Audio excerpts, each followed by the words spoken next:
உட்காந்துருக்காரு எடப்பாடி. எல்லாமே போர் வாட்டர் போயிருச்சு அப்படின்றப்ப வருங்கால சந்ததியினருக்கு அது ரொம்ப ஹெல்ப்ஃபுல்லாக தான் இந்த விஷயம் வந்து அமையும் அப்படின்னு. அதாவது பிளாஸ்டிக்லாம் பேன் பண்ண முடியாது. எப்படி பேன் பண்ணுவீங்க? அது கவர்மெண்ட் கையில் இருக்கு. ஆனால் எல்லாரும் உபயோகப்படுத்தும் போது நானும் வேறு வழி இல்லாமல் உபயோகப்படுத்தினேன். எல்லாரும் வந்து பிளாஸ்டிக்கை பயன்படுத்துகிற அளவுக்கு கொண்டு வந்துட்டாங்க. கடைகள்லாம் மோஸ்ட்லி குறைச்சிட்டாங்கன்னா பிளாஸ்டிக் யூஸே இருக்காது. பை கடை ஒன்றும் கிடையாது. எப்படி நாங்கள் இதில் தான் காட்டி கொடுக்குறோம். 100% வந்து அதில் கெடுதிகள் தான். பிளாஸ்டிக் பேன் பண்ணுறதை பற்றி மக்கள்கிட்ட வந்து கேட்டுட்டு இருக்கிறோம். அம்மா அவங்க பேர் என்னம்மா? ஜெயலட்சுமி. ஜெயலட்சுமி அம்மா வந்து வயசானவங்க. அவங்க வந்து இடையில தான் நம்ம பிளாஸ்டிக் வந்து வந்ததேவும்.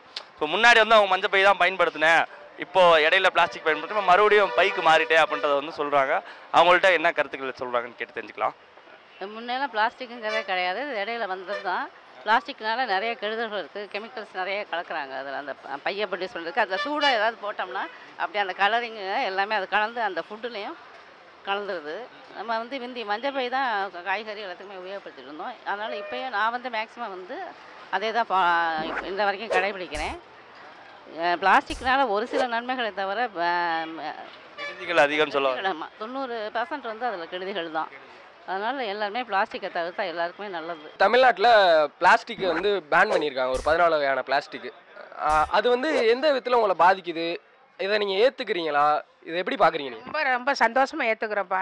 நான் எல்லாத்துக்கும் நாங்கள் ஒத்துழைக்கிறோம், வேறு ஒன்றும் இல்லை. ஏன்னு கேட்டால் பார்சலுக்கு நாங்கள் பிளாட்பார் தான் இந்த தட்டில் வச்சு கொடுத்துட்டு இலையில கட்டிக்கிட்டு இப்படி தான் இருக்கிறோம். இப்போ அதுலேருந்து ஒரு மாதமாக நம்ம ஒழிச்சிட்டோம். இப்போ பிளாஸ்டிக் பதிலாக நீங்கள் வந்து என்ன யூஸ் பண்ணுறீங்க? இப்போ கரண்ட்டாக என்ன யூஸ் பண்ணிகிட்டு இருக்கீங்க? சாம்பார் இப்போ இது பார்சல் பொழுது இலையை வச்சு வாழையில பேப்பரை வச்சு கட்டி அது உள்ளே சட்னி வச்சு கொடுத்துருவோம். சாம்பாருக்கு கிளாஸு செம்பில் ஊற்றி கொடுத்து விட்றோம். அப்படி வெளியாளுனா இல்லைன்ற வெறும் கட்டி சட்னி மட்டும் வச்சு கொடுங்க அப்படின்னு 3 சட்னியை வச்சு அதை பார்சலாக கொடுத்து விட்றோம், வாங்கிட்டு போகிறாங்க. ஆமாம், அவ்வளோதான். தமிழ்நாடு முழுக்க பிளாஸ்டிக் பேன் பண்ணியிருக்காங்க. இது வந்து ஒரு 6 மாதத்துக்கு முன்னாடியே அரசாங்கம் அறிவிச்சிருச்சு. இதை பற்றி நீங்கள் எப்படி பார்க்குறீங்க? இதை வந்து பிளான் பண்ணி செய்யணும். எடுத்தமாக கௌத்தமாக இருக்க முடியாது. இதனால் சில்லறை கடுமையான பாதிப்பு. முன்னாடியே பிளான் பண்ணி தான் ஒரு 6 மாதத்துக்கு முன்னாடியே அறிக்கை விட்டுட்டாங்க, பிளாஸ்டிக் இது மாதிரி ஒழிக்க போகிறோம் அப்படின்ட்டு. அதுக்கப்புறம் தான் அதை பண்ணாங்க. இந்த பிளாஸ்டிக் பைக்கு மாதிரி மாற்று ஏற்பாடு ஏதாவது செஞ்சுட்டுல அவங்க ஒழிக்கணும். திடீர்னு அவங்க அடிச்சுட்டாங்கன்னா அர்த்தம். மாற்று ஏற்பாடு ஏதாவது செய்யணும்ல. இப்போ நாங்கள் திடீர்னு பை கொடுக்கணும், என்ன பண்ணுவோம்? உங்கள் மாற்று ஏற்பாடு அந்த பைக் தயாரிச்சுல நீங்கள் தடை பண்ணியிருக்கணும். மாற்று ஏற்பாடு பண்ணிவிட்டு தடை பண்ணியிருக்கணும். எடுத்தமாக கௌத்தமானு இருக்கக்கூடாது. இதனால் பாதிக்கப்படுற யார்? வியாபாரிகள் நாங்கள் தான். துணிப்பை தயாரிச்சுட்டு தடை பண்ணணும். இந்த பை யூஸ் பண்ணுங்க அப்படின்னு சொல்லி காமிச்சிட்டு இதை தடை பண்ண நாங்கள் ஏற்றுக்கிறோம். எதுவுமே இல்லாமல் வெறும் பேப்பரில் நாங்கள் எப்படி கட்டி குடிக்க முடியும்? இந்த பேப்பரில் நாங்கள் எப்படி கட்டி குடிக்க முடியும்? பழங்களை இந்த பழங்களை கட்டிக்கணுமா? இந்த பழங்களை கட்டி குடிக்க முடியும்? அதான் வந்து அறிக்கையிலே அவர் சொல்லியிருக்காரு, துணிப்பைகளையும் பாக்கு மட்டை அப்புறம் வந்து தூக்குவாளி இதை வந்து பயன்படுத்துங்க அப்படின்னு முதல்வர் வந்து அறிக்கையிலே சொல்லியிருக்காரு. அவர் மாற்று வழிகளை சொல்லி தானே இதை வந்து அறிவிச்சிருக்காரு. இது வந்து எங்களுக்கு சொற்ப லாபம், சிறிய லாபம் கிடைக்கும். ஒரு பைய அசல் அடக்கம் 10 ரூபா ஆகும்.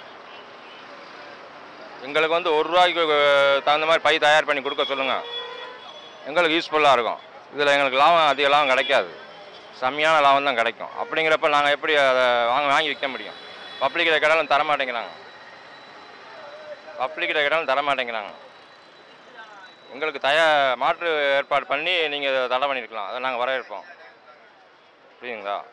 மாற்று ஏற்பாடு பண்ணி தடை பண்ணால் நாங்கள் வரவேற்போம். திடீர்னு நீங்கள் தடை பண்ணிட்டீங்கன்னா வந்து இப்போ பாதிக்கப்படுறது நாங்கள் தான், வியாபாரிகள் தான். பப்ளிக் யாரும் கட்டப்பை கொண்டு வர மாட்டாங்க. இந்த கட்டப்பை கொண்டு வராங்க, இதில் கொண்டு வரவங்களுக்கு நான் கொடுக்க முடியுமா? இங்கே பை கிடையாது, ஒன்றும் கிடையாது. எப்படி நாங்கள் இதில் தான் காட்டி கொடுக்குறோம். இப்போது தமிழக அரசு வந்து பிளாஸ்டிக்கை வந்து பேன் பண்ணிட்டாங்க, ஒரு 6 மாதத்துக்கு முன்னாடியே அறிவிச்சிட்டாங்க. இதை வந்து நீங்கள் எப்படி பார்க்குறீங்க? நல்ல திட்டம் தான். இதனால எல்லாருமே கடைகள்லாம் மோஸ்ட்லி குறைச்சிட்டாங்கன்னா பிளாஸ்டிக் யூஸே இருக்காது, குறைஞ்சிரும். இது வந்து தொடரும்னு நினைக்கிறீங்களா?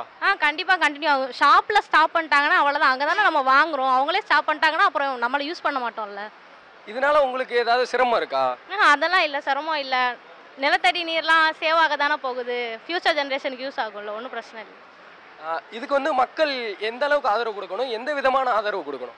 மக்கள் எங்கே போனாலும் துணிப்பை கொண்டு போகணும், கையில் வச்சுக்கிற பழக்கம் இருக்கணும். கடையில் கொடுப்பாங்க அப்படின்னு அவங்க எதிர்பார்க்கக்கூடாது. இனி அந்த மென்டாலிட்டி கொஞ்சம் சேஞ்ச் பண்ணிக்கணும். துணிப்பை அவங்க கடையில் எடுத்துகிட்டு போனாங்க, காய் வாங்க எல்லாத்துக்குமே அதை யூஸ் பண்ணிட்டாங்கன்னா நல்லது. இது ஒரு நல்ல திட்டமாக தான் எங்களுக்கு இருக்குது. நல்ல முறையில் இது வந்து ரொம்ப பிளாஸ்டிக் இருக்கனால ரொம்ப பாதிப்பாகுது. இது ஒரு நல்ல திட்டம் தான், நடைமுறைக்கு இது நல்லாயிருக்கும். இது ரொம்ப காலங்கடந்து எடுத்த முடிவுன்னு நான் பார்க்குறேன். ஏன்னா இது சீக்கிரமாக எடுத்திருந்தேன்னா எல்லாரும் வந்து பிளாஸ்டிக்கை பயன்படுத்துகிற அளவுக்கு கொண்டு வந்துட்டாங்க.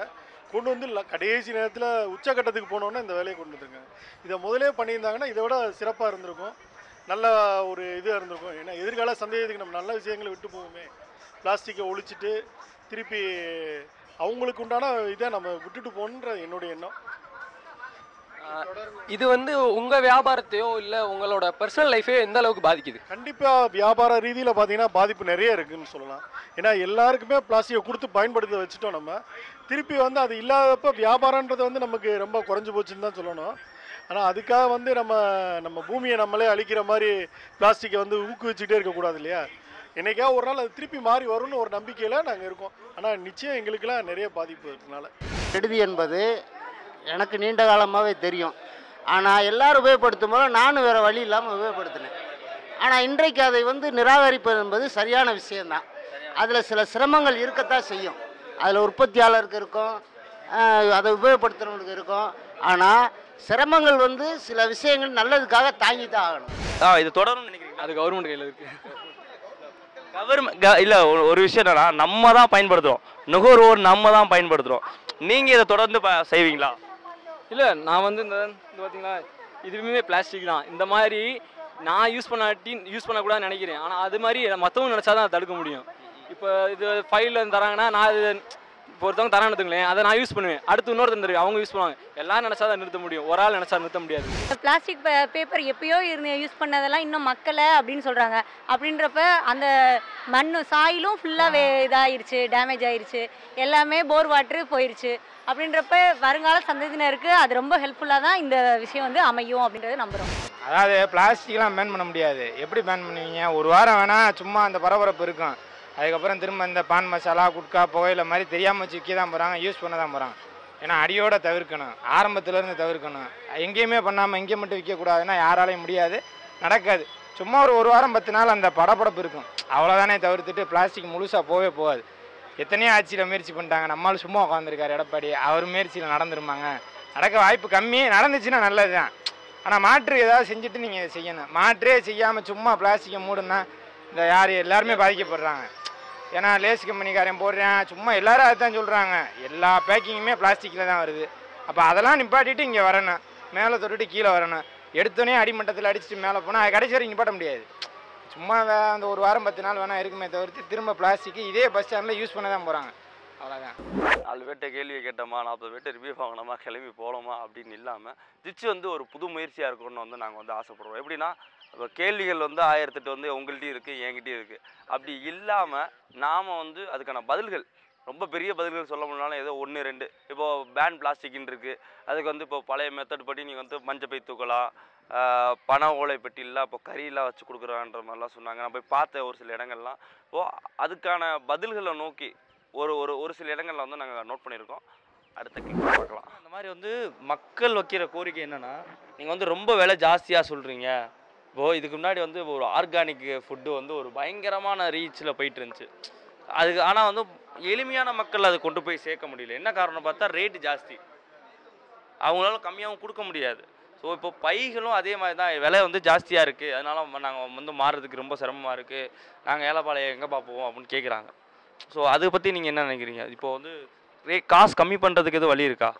இப்போ இது வந்து சுத்தமான பருத்தி துணியில் பண்ணது, காடா துணி. இது வந்து கனம் ஜாஸ்தி, இதோட ரேட்டும் ஜாஸ்தி. இது வந்து 40 ரூபாயிலேருந்து 50 ரூபா வரும். இதை வந்து மக்கள் வாங்குற மாதிரி எளிமையான முறையில் வாங்கணும் அப்படின்னா இதோட திக்னஸை கம்மி பண்ணி வாங்கிக்கலாம். அந்த மாதிரி துணிகள் கிடைக்கும். மக்கள் சொல்கிற விஷயம் என்னென்னா 40 ரூபா 50 ரூபா இது எங்களால் வாங்க முடியாது அப்படின்னு. அதுக்கேற்ற உழைப்பு இருக்குல்லக்கா? உழைப்பும் இருக்கும், இந்த துணியோட விலையும் ஜாஸ்தியாக இருக்கும். இதோட திக்னஸை கம்மி பண்ணி வாங்கினோம்னா ரேட் கம்மியாகும். ரெண்டாவது மார்க்கெட்டிங் ஜாஸ்தியாக ஆக நம்மளுக்கு விலை குறையும். மக்கள் வாங்க இதோட விலைகள் வந்து குறையும். அதை மக்கள் புரிஞ்சுக்கிட்டாலே போதும். பாலித்தீனுக்கு மாற்றுப்பொருள் கண்டுபிடிக்கணும் அப்படின்னு பார்த்தீங்கன்னா அதே பாலித்தீனில் பேப்பர்ஸ் வேணும். அப்போது அதற்கான இதுதான் வந்து மரவள்ளி கிழங்கு, கார்ன்ஸ்டார்ச், அதாவது சோளத்தில் பண்ணுற கவர். இந்த சோளத்தில் பண்ணுற கவர் வந்து எப்படின்னா இது வந்து ஹீட்டு தாங்கும். நம்ம சால்னா பை சட்னி சாம்பார் சொல்கிறாங்களா அந்த கவர் இது. இது வந்து 130 டிகிரி சென்டிகிரேட் அளவு ஹீட்டு தாங்கக்கூடியது. ஸோ இது வந்து மக்கிறது கொஞ்சம் லேட் ஆகும். அடுத்து வந்து கார்மெண்ட் பேப்பர், பேக்கிங் பேப்பர், இது வந்து சீக்கிரமே மக்கக்கூடிய பொருள். இது உடனே மக்கிரும். இந்த பொருள், இந்த கவரை வந்து ஒரு 10 நாளைக்கு வெளியே போட்டிருந்தா கூட இது உடனே மக்க ஆரம்பிச்சிடும். ஸோ இதுக்கு தான் அடுத்த கார்மெண்ட் பேப்பர்லேயே வந்து சைஸ் வாரிஸ் இருக்கும். இதெல்லாம் வந்து சீக்கிரம் மக்கக்கூடிய பொருள். இது எக்கோ ஃப்ரெண்ட்லி. இந்த பனை ஓலைகள்லாம் வந்து எப்படி பண்ணிட்டு இருக்கீங்க? இதோட இப்போதைய மார்க்கெட் எப்படி இருக்கு? கண்டிப்பாக இது மூவ் ஆகுமா? இந்த பிளாஸ்டிக் பேனுக்கு அப்புறம் இதோட பூம் இருக்குமா அப்படின்னு எதிர்பார்க்குறீங்களா? என்ன வந்து தேவைப்படும் அப்படின்னு நினைக்கிறீங்க? எனக்கு தெரிஞ்சு இந்த பனையோலை கிராஃப்ட் 2-3 கண்ட்ரீஸில் தான் பண்ணிட்டு இருக்காங்க. அதில் ஒரு கண்ட்ரி இந்தியா, தாய்லாந்து, பிலிப்பைன்ஸ் அந்த மாதிரி தான் பண்ணிட்டு இருக்காங்க. ஸோ இது ரொம்ப க்ரியேட்டிவாக நம்மளும் பண்ணிட்டு இருக்கோம். ஸோ நம்ம இது பிளாஸ்டிக் மாற்றாங்கிறத விட இது நம்மளுடைய பாரம்பரியம், அதை ஆதரிக்கணும், அதை நம்ம மேலே கொண்டு வரணும். அது ரொம்ப முக்கியம். ஸோ சும்மா நம்ம சொல்லிட்டு இருந்தோம் பழமைக்கு மாறுறோங்கிறத விட இதை ப்ராக்டிக்கலாக நம்ம கொண்டு வந்தோம்னா இட்ஸ் ரியலி. இதே மாதிரி வீடியோக்களை தொடர்ந்து பார்க்குறதுக்கு பெல் ஐக்கானை கிளிக் பண்ணுங்கள். அதுக்கப்புறம் ஏதாவது நிறைகள் இருந்தால் கண்டிப்பாக ஷேர் பண்ணுங்கள். குறைகள் இருந்தால் கண்டிப்பாக கம்ப்ளைண்ட் பண்ணுங்கள். ஏதோ உங்கள் வீட்டு பிள்ளையா நினச்சி இந்த ஆதிசேயும் அப்பா டக்கர் அஸ்வினியும் சட்டு புட்டுன்னு மன்னிச்சு விட்டுட்டு அந்த குறைகளை அடுத்த வீடியோவில் சரி பண்ணுங்கடா அப்படின்றத கமெண்ட் பண்ணிக்கிட்டீங்கன்னா நல்லாயிருக்கும். சுவாமியோ பை.